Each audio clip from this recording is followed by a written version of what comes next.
A visual tour of the universe in 3D. That's our Techstination. I'm Fred Fishkin, and joining me is Bob Vanderbei, Princeton University professor and co-author of Welcome to the Universe in 3D. Congratulations, Bob. It's publishing day. It is very exciting. I'm going to be up late tonight. And this, well, you can tell us about that in a minute. But a lot of time went into this book and delayed, I guess, because of COVID or whatever. Tell us about it.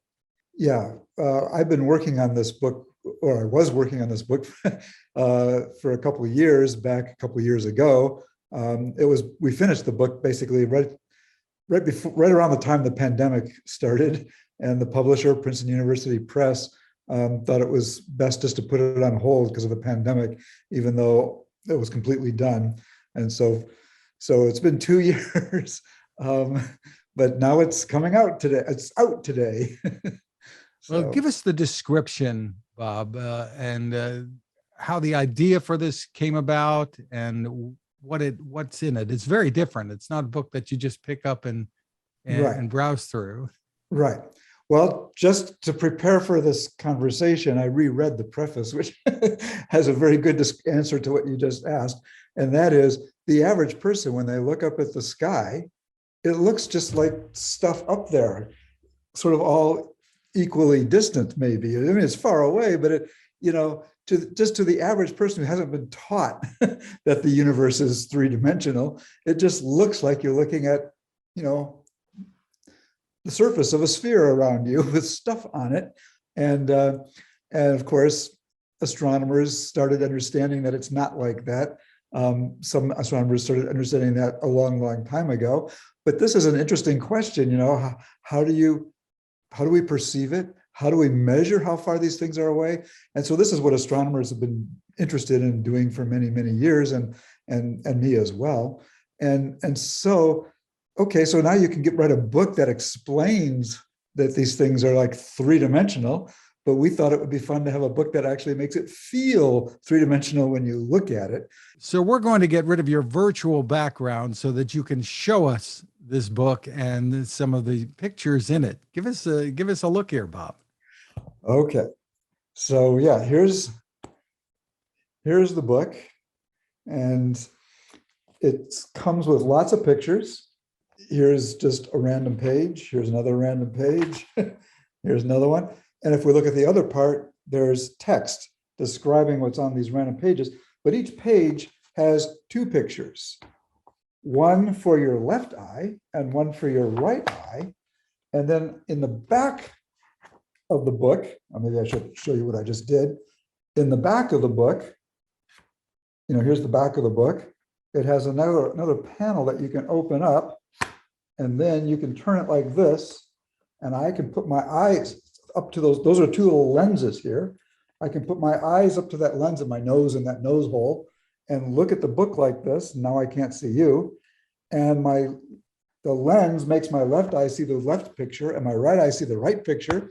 And since those pictures are two different versions of the same picture, the left perspective and the right perspective, your brain says, oh, I see that. That's 3D.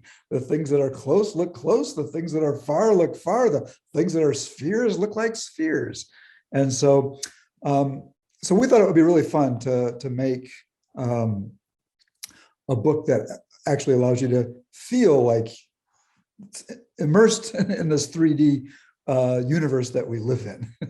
The interesting thing here, too, is you're not going to lose those glasses. I mean, usually if you have 3D glasses, where'd I put them? Or they get tossed somewhere. Exactly. This is built into the book, so it's always there. Yep, it's built in right there. They won't fall out. So tell us about the collaboration that went into this. You have some terrific co-authors here. Right. So this book, by the way, is part of a series of books. This is the only one that I'm a co-author, but the other three co-authors have written a series of books called Welcome to the Universe with various subtitles. This new one's Welcome to the Universe in 3D.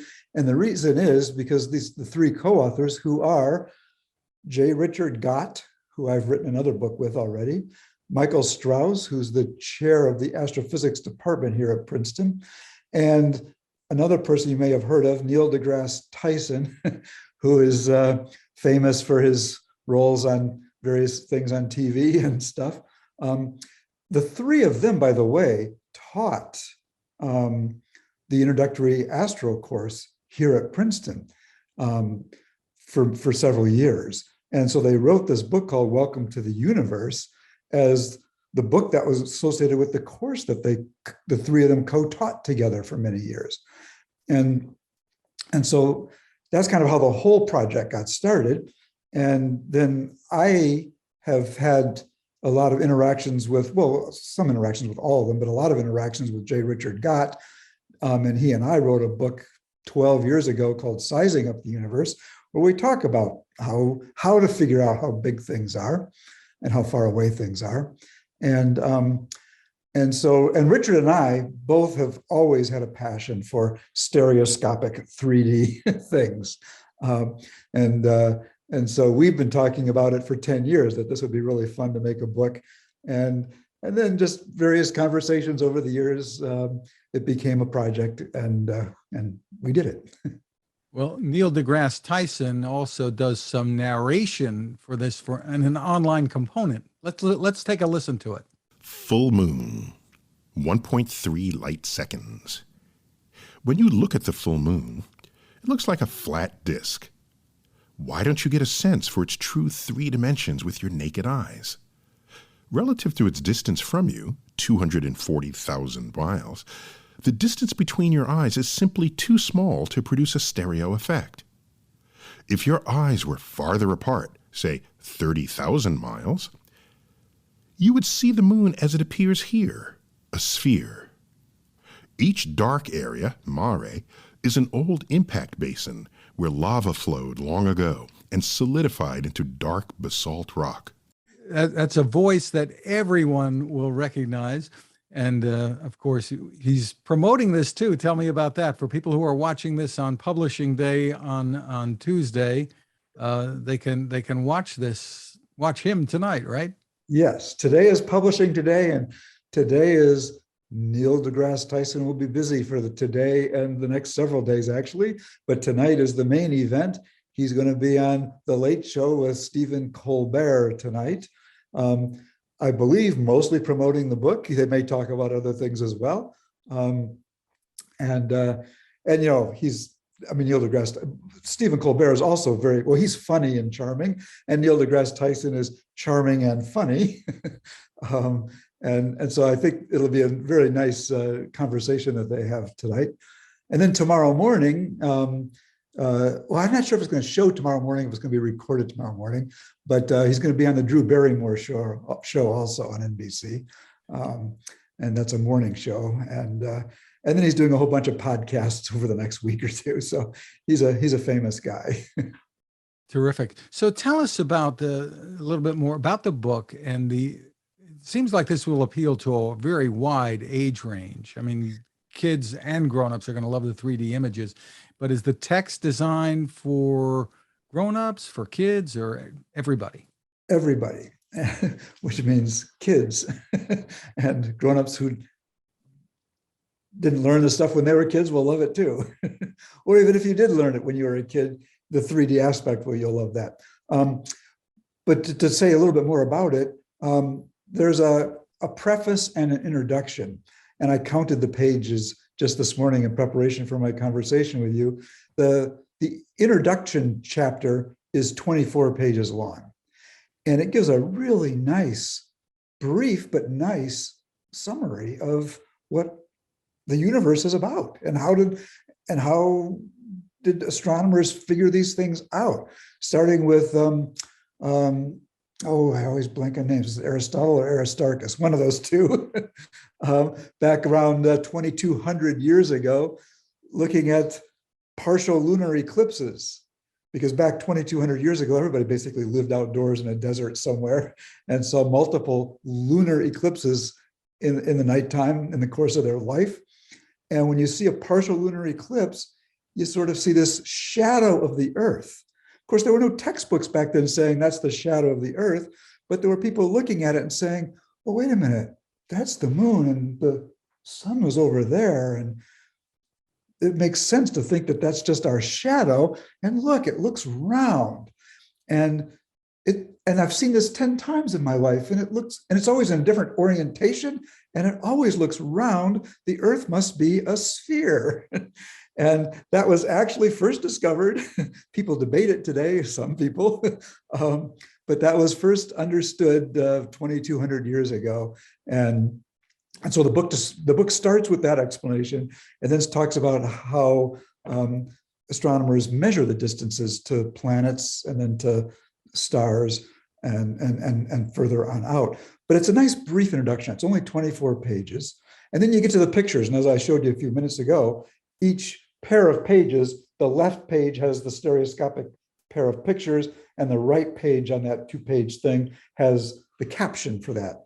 And so you read the caption, and each caption explains what you're looking at in just literally, a paragraph or two. And so you can kind of learn more by looking at the pictures and reading the captions. Well, the pictures are the star of the show, pun intended here. So, and some of those, I assume, were taken by Bob Vanderbei. Some of them were, not all of them. We have a picture of the astronauts walking on the moon. I didn't take that picture. Unfortunately, right? But yeah, some of them I did take, and a lot of them I did use my computing skills to help create. For example, we have pictures of, for example, the moon, and or the Earth, for example. And, from spacecraft looking at our Earth, we have a beautiful map of the Earth, latitude and longitude. Here it is. It's green because there's a forest there. And here's this, it's brown because it's a mountain there. And we have very detailed latitude, longitude, rectangular maps of the Earth. And I just use my computing skills to make that into a ball and then make the left and the right version of the ball so that you 2-eye view of it. And now you've got your stereoscopic view. So yes, I did take some of the pictures, and yes, I did a lot of computer programming to make the 3D versions of lots of the pictures. And the amazing thing is you take images from your home in your driveway, and they're astounding what you're able to achieve. Thank you. I love it. And I love the fact that I never have to leave my driveway. Just roll it out and start taking pictures. It's amazing how modern technology has made this doable. But what people should know is taking an image, the way you do it isn't just like picking up your camera and taking a snapshot. This is a long process. That's true. Each picture takes me many, many hours, but it's my hobby, so it's what I love to do. But, I have to tell you, I don't have an iPhone 13 yet, but my daughter does. And they're also getting better. They don't take astro pictures, but they do take pictures at night. You can sort of take a picture of the Big Dipper with an iPhone 13 because they've made the technology to recognize that this works. But anyway, this is not a sales pitch for iPhone.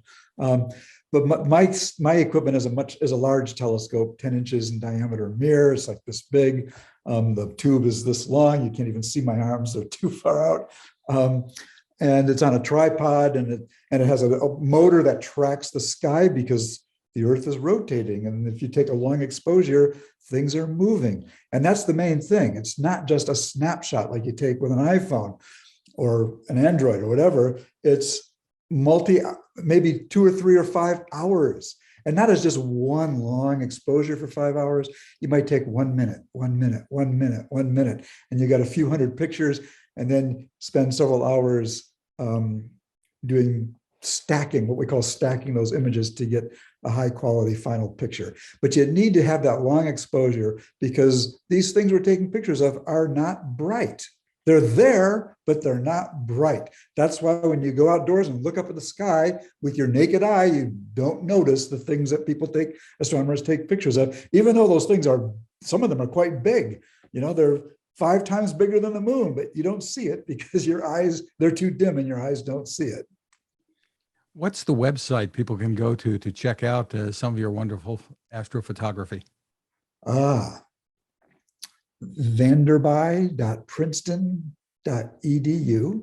vanderbei.princeton.edu.